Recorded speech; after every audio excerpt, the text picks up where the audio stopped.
Welcome to Come Back with Erica Cobb, uniting a community of folks like yourselves who are getting ready and staying ready for their next chapters. So I'm back home after spending some time in Vegas last week, Sin City, and I have to let you in on a little secret. What happens in Vegas doesn't actually stay in Vegas. But wouldn't it be great if all of our sins, all of our transgressions, all of our mistakes could actually stay in the place in which we've committed them? Like we could just hop on a plane and just escape all of the consequences of our actions.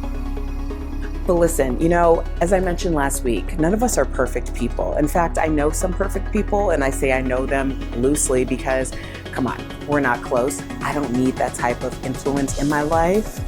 But really, when you talk about being perfect, knowing that none of us can be, sometimes we fall into this pit because I know I was there.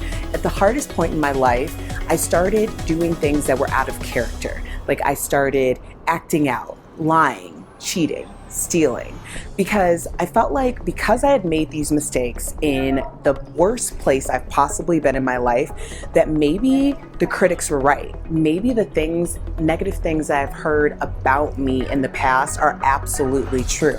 And I began to actually live in this space where, okay, I'm just gonna give up on the person who I believed myself to be because I've finally done it. I've finally become this terrible, horrible sinner that people assumed that I always was.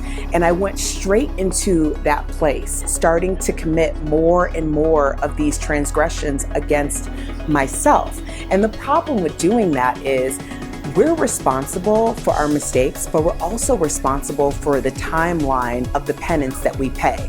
Meaning, if you make a mistake and you go out, you lie, you cheat, you steal, you have the option of either one, admitting that you made that mistake and owning it and actually trying to do something to make it right, or you can go all in on it and say, you know what, world, you got me. I'm the lying, cheating, stealing whore that you always thought that I was, and now I've proven it to everyone, and I'm gonna live in this space. But the problem with doing it the second way is for every penance, for every transgression that you make, you have to make up for that. You have to make good. So your penance can go from maybe the course of a week to the course of a lifetime, making up for all of the mistakes that you've made happen.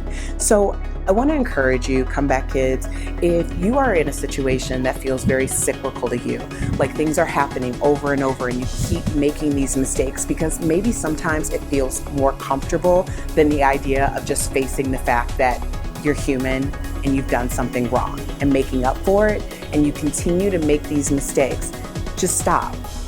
That's totally in your control. Stopping it, owning it, and then making up for it, because you can make up for it from this point forward. Don't decide to make up for it 2 years out, because that's an additional 2 years of penance that you will surely pay for what may have just been a simple indiscretion. Comeback kids, I encourage you to weigh in on this topic using the hashtag #ComebackWithEricaCobb.